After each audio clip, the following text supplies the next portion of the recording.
ईश्वर को प्राप्त करने का बहुत बड़ा सूत्र मैं आपको बताने जा रहा हूँ। इतना बड़ा दृष्टांत, ऐसी कहानी आपने सुनी तो होगी, लेकिन उसको किस ढंग से मैं प्रस्तुत कर रहा हूँ आप समझेंगे बहुत जल्दी। सूरदास जिन्होंने 80,000 पद लिखे, सूर सागर, सूर सारावली, साहित्य लहरी, तो सूरदास कैसे बने और भगवान को कैसे पाया।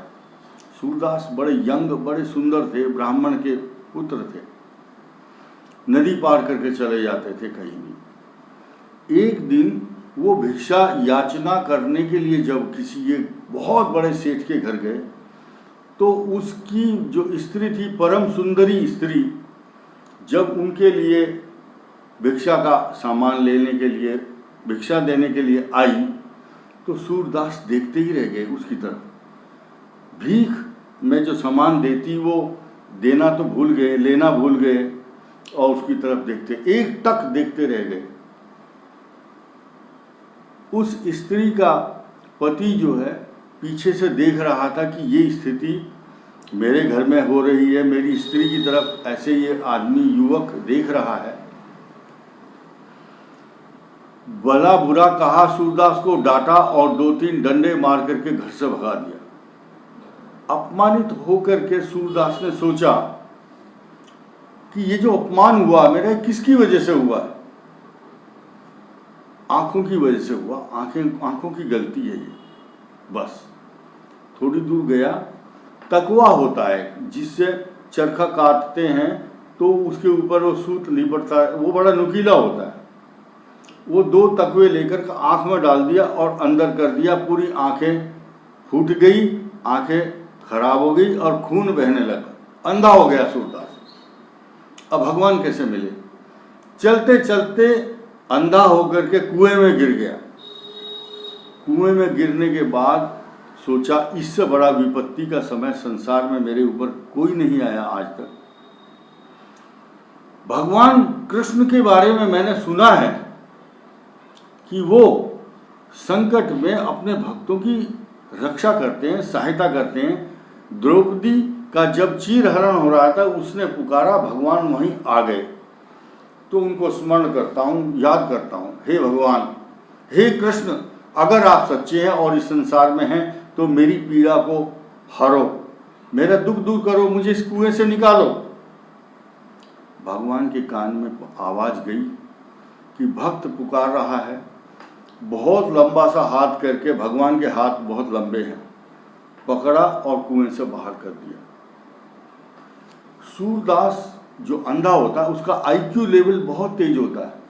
उसने हिसाब लगाया कि ये कोई साधारण प्राणी तो हो नहीं सकता जिसने मुझे कुएं से निकाला, निश्चित ही ये भगवान ही होंगे। हाथ देखा तो हाथ तो छोटा सा लगा भगवान का। भगवान ने कहा, भाई अब मेरा हाथ छोड़ दो, मुझे और भी कहीं जाना है, काम है बहुत।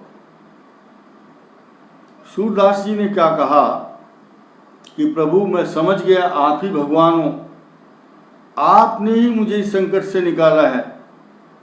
तो एक पंक्ति बोली है, बाहाँ छुड़ाए जात हो निबल जान के मोह।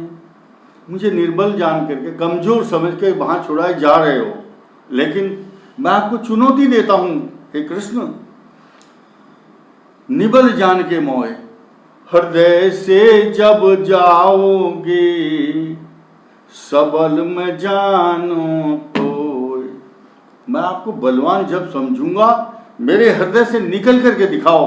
अब मैंने आपको अपने हृदय में बसा लिया है। ये है भक्ति की पराकाष्ठा। संकट में ही सही, लेकिन जब सच्चे मन से पुकारता है मनुष्य तो भगवान आते हैं और उसको परम पद प्राप्त करा देते हैं, इसमें कोई संदेह नहीं है।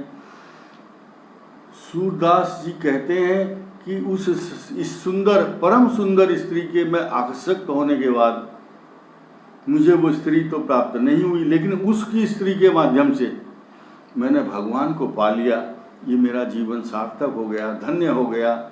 इसीलिए हर व्यक्ति को सच्चे मन से ईश्वर के प्रति आसक्त होना चाहिए और उनका मंत्र जपना चाहिए। भगवान कृष्ण का नाम कृष्ण ही क्यों है? कृष्ण शब्द क के नीचे एक कृदंत पद संज्ञक एक मात्रा लगी हुई है। पढ़े लिखे लोग सब समझ जाएंगे। व्याकरण की दृष्टि से क के नीचे जो री की मात्रा है वो इस तरह से हुक की माफिक है। अब जितने भी रिकवरी वाहन हैं, जब गड्ढे से किसी चीज को निकालते हैं, गाड़ी को, वो रिकवरी में एक चैन ऐसी फंसी होती है और उसकी कुंडी इस प्रकार से हुक होता है उसके अंदर। वो जो हुक है वो उसको गड्ढे से निकालता है। इसलिए कृष्ण का काम है कर्षयति इति कृष्ण, जो आकर्षित कर लेता है अपनी तरफ को या जो दूसरों को गड्ढे से निकाल देता है, वही कृष्ण है। धन्यवाद। इस चैनल को सब्सक्राइब करें और सब्सक्राइब करने के बाद इस अच्छाई को संसार में फैलाएं ताकि इस संसार का कल्याण हो और उनको मार्गदर्शन मिले और ज्ञान का प्रचार और प्रसार हो। इसी शब्दों के साथ धन्यवाद, नमस्कार।